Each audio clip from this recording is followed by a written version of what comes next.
Greetings, everyone. Tim Anderson here, aka Renville, and welcome.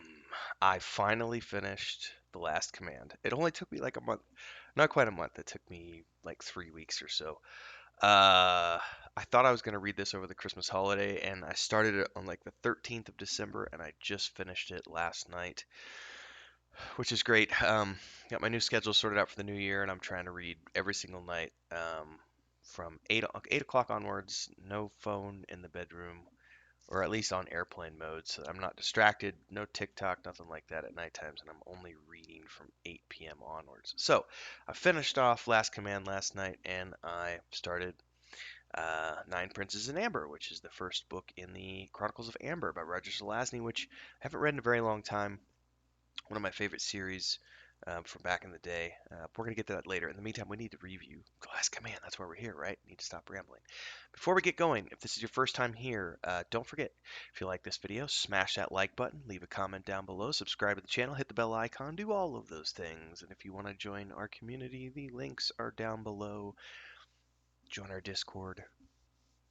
Check out the rest of the playlists here on YouTube because I do a lot of stuff here on YouTube. 1 to 2 videos a day, books, shows, games, other stuff. Let's talk Last Command by Timothy Zahn. This is the third and final book in the Thrawn Trilogy. Now, obviously, this was the original Thrawn Trilogy that kicked off the entire extended universe, expanded universe, legendary universe, whatever they're calling it these days. And this was a very satisfying conclusion to this initial trilogy. We have a continuation on the major characters throughout this series. So we're back with Lando and Han Solo and Leia and Chewie, the Nogri, Luke Skywalker, and of course Mara Jade, who has become one of the most, I think, famous of the Thrawn characters beyond Thrawn. Um, Possibly, I don't know that we haven't seen her in any sort of official capacity yet. They brought Thrawn into the official canon, but I apologize, I'm a little stuffy this morning. So all those characters are back, and overall, it's a good book. It's a satisfying conclusion to the trilogy, marred by one particular weak moment, and I'll talk about that in a few minutes, but for the meantime, one of the things I really love about this book is that it continues the pacing of the first two.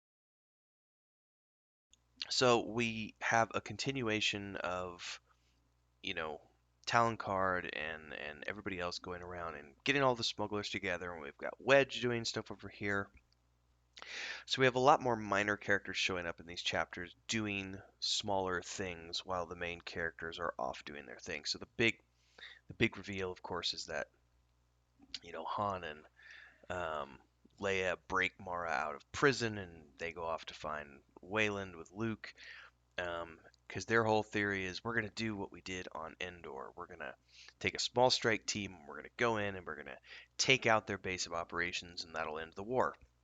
Because everything is, in terms of the mobilization of the armies and everything, Coruscant is sort of paralyzed by political unrest while also dealing with the threats that Admiral Thrawn poses to them and which it was a brilliant move, the asteroid attack on the planet, making them think that there were hundreds of asteroids cloaked when really there was only 20, I think 22 of them.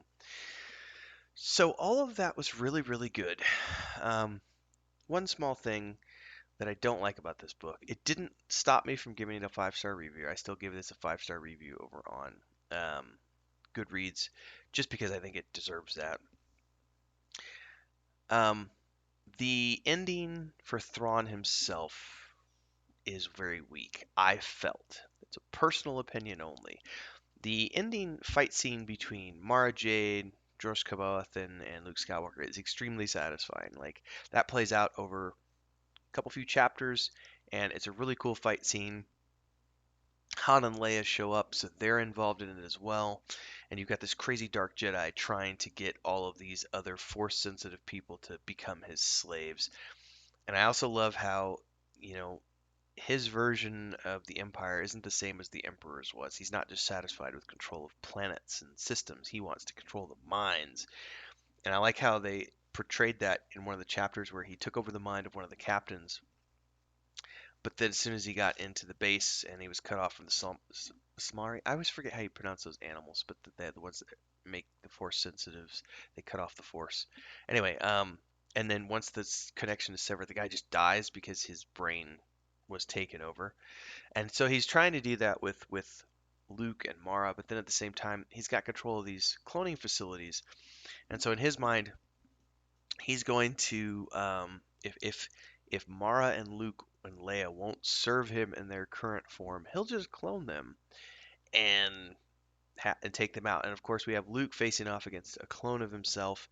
Um, but of course, we have the last command here being Mara Jade's last command from the Emperor, which was kill Luke Skywalker. And when she takes out the clone, that was a very satisfying ending to her arc.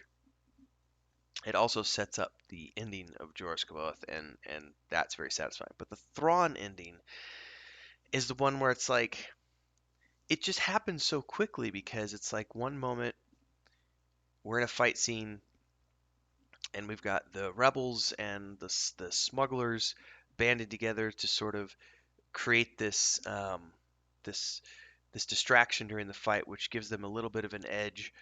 It's not enough to lose the battle, and the funny thing is we know that it's not enough to lose the battle, except the fact that they no longer have Thrawn. So that happens, the distraction happens, we go back to the command room.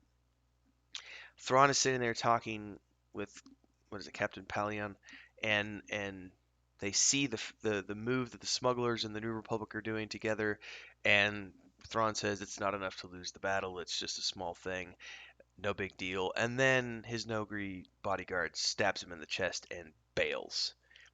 And that's it. And Palion even says, if Thrawn were still alive, we could have won the battle, but I'm not Thrawn, so retreat, retreat, retreat. And the forces pull out, and that's the end of the book. And it was just like, ah, that particular part of the ending, I don't like. I've never liked because everything about Thrawn was so epic up to that point, and he was taken out in such a non-epic way. But he even sits there smiling and he goes, but it was so artistically done. So he's smiling even in his death. Um, so that's the only weak point for me in this book. Overall, a very satisfying ending. Now, I realize that this isn't technically the end for Thrawn because we see him in a lot of other material, which was sort of prequel stuff leading up to Heir to the Empire. And of course, there was some cloning that happened and some other stuff. So it'll be interesting to see the character continue to evolve because obviously he's coming back in, I believe, the Ahsoka series, possibly the Mandalorian season 3, but I think the way they mentioned him and associated with Ahsoka, as far as I understand the Thrawn lore at the end of Rebels, which I haven't ever finished watching, but I did read up on it. Um, Ezra and Thrawn disappear into hyperspace together with some strange creatures, and they haven't been seen or heard from since. But I think that's the mission for Ahsoka in the live action show for her character is going to be finding Ezra and bringing him back, which is also going to bring Thrawn back around again. But those are obviously prequels in the sense that Heir to the Empire takes place after Return of the Jedi and Rebels happens before the Star Wars series, and we've got timelines going on now with Mandalorian and other stuff, which is post. So it's weird, how that has all that's going to play in with time travel and cloning. I don't know. Even I'm confused, which ties into the episode that I just recorded yesterday about too much lore being a bad thing sometimes because it's impossible to keep track of unless you have a freaking encyclopedia, and I ain't nobody got time for that shit. Anyway, loved this book. Great ending to the Thrawn trilogy. If you haven't read it yet, I would highly recommend that you do. Don't forget to check out my Goodreads review below and follow me there if you'd like to as well. I'm starting to read a little bit more this year, so I'll do some more book reviews. Next one up will be The Nine Princes of Amber, which is the first Zelazny novel in the Chronicles of Amber series. And don't forget, if you liked this, subscribe to the channel, hit the bell icon, like the video, join our Discord, follow along all the places. And if you want to support the channel, a great way to do so is by heading over to our Patreon page for The Weave in the Void, which is patreon.com/Wandering Hermits, which is myself, my brother, and my wife, and we're working on this project behind us. You can get in for as little as $3 a month, which buys me a cup of coffee. It's a great way to say thanks. And you get access to chapters as they're published in the new book twice a month, artwork, all this other cool stuff. There are a lot of cool features over there. And you could, of course, pre-order our tabletop books and the point-and-click adventure game that we got going on. So if you want to help out, that's a great way to support. Until next time, stay safe, everybody. See you in the next episode.